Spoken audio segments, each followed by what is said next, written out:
as it came to the 90s. Yeah, it was just became so difficult to find places to live. You know, as slowly people were getting safe. At the time, they still had a lot of licensed squats, and housing co-ops were growing.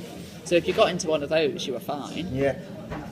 But if you didn't, it was getting terrifying. You know, sleeping under the bridge and all of that sort of stuff became a possibility that you felt like you could fall. But now it's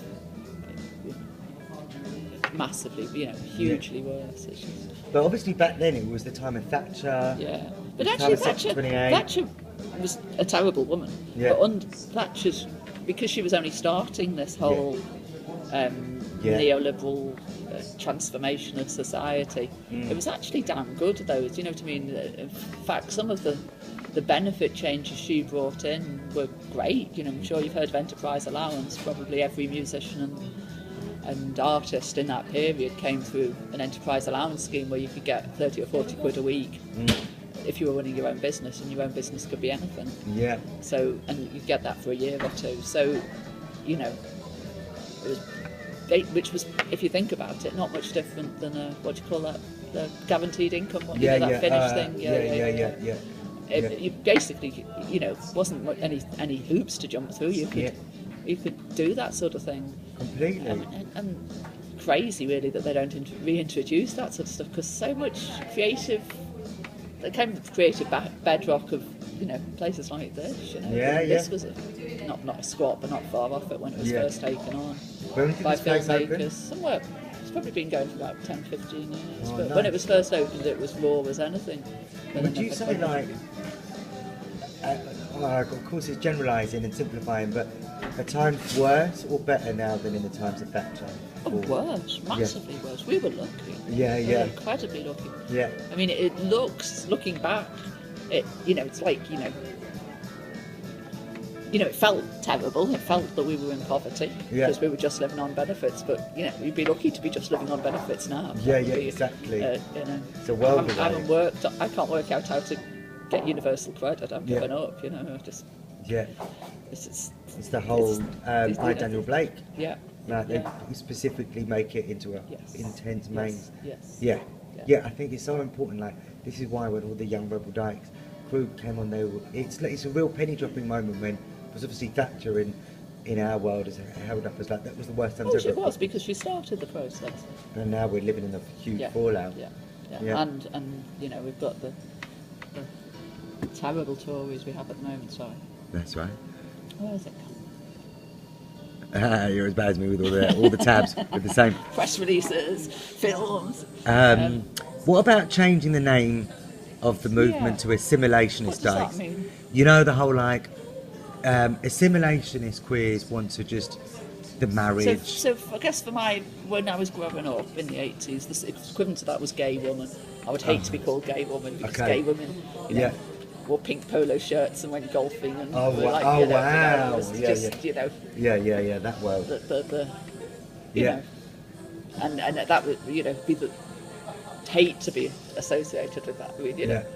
Long fucking straight and and gay there's woman. so much of that now with people who just want to be accepted by the corporations on Pride and stuff. YouTube and all of those influencers, those lesbian. Have you seen those lesbian influencers? No. Oh, you must.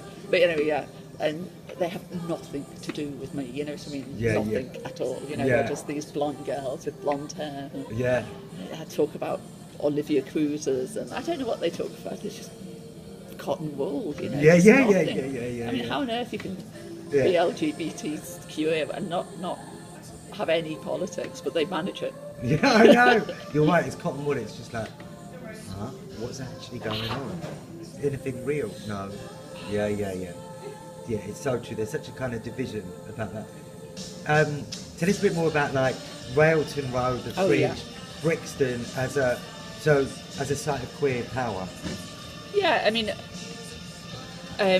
you can't talk about living in Brixton without sort of the intersectional stuff, because Railton Road was a place for queers, but a place for anarchists because of the 121, and there was so many squats around there. But it was mostly the front line. It was the place where the Afro-Caribbean, the Jamaican community lived.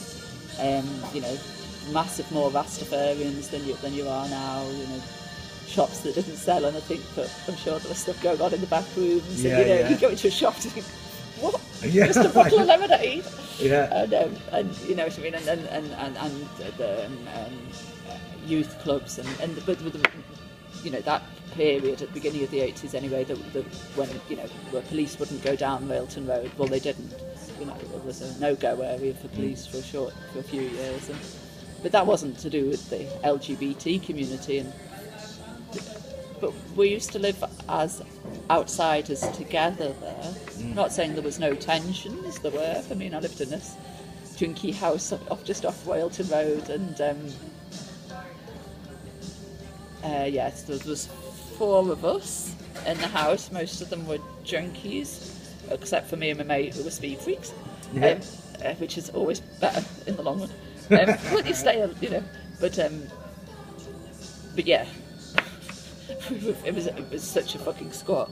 I mean, we set fire to the furniture, burnt the furniture one night because we were cold in the fire. Oh wow! Yeah. And had broken window and climbed in and all that. But the lads I lived with would sometimes get beaten up. You know what I mean? You know, that there was a lot of street violence like there is today in London. So I guess we lived perhaps more close to the street violence and the more dangerous sort of areas than other people did. So Railton Road, yes, so the 121 was always incredibly important. I mean, you know, you have to always remember that I made up rebel types, and that I myself would have positioned myself much more as an anarcho-feminist, really. As a what? Anarcho-feminist type. I was yeah. much more in the anarchist thing than, you know, than sort of punk or leather, you know what I mean? That, so my life was much more pretty mixed, really, and mixed, straight, gay, you know what I mean? It was more about liberation struggles. Yeah. Particularly my life in Brixton at that time. So we did run a women's cafe up there in 121, and we used to run quite every now and then benefit nights for this, that and the other, Green and Common or whatever. But it wasn't a woman-only space or a gay-only space. It was, I mean, incredible. And you've looked at the building, it's tiny, isn't it? Not in my memory. You know what I mean? It had like, it's 4 floors. Yeah. And the basement was where the club night was and where bands would play. I mean, you know, tiny, but that, I don't know if you know, but that used to run club nights once or twice a week, regularly, and probably help provide funding for anti-apartheid in South Africa, miners, all made loads of money basically. Yeah, from the punks, you know, and the anarchists and the squatters and all that, just, you know, putting bands on. But everything they did there was always a benefit night. And, you know, when it closed, there must have quite a few campaigns, must have lost quite a lot of money. You know, it was a money-making venture, you know, big time for liberation struggles around the world, you know what I mean? Yeah. And where would you say the front line of the revolutionary queer struggle is now? Where's the front line of it at the moment? Because if back then it was around connecting struggles, supporting revolutionary movement, liberation struggles, squatting, housing, where do you think is the front line, the sharp edge of the knife of queer revolutionary rebellions now? Not hard for me to say as a middle-aged lady, but I mean, let me just stop this and start again.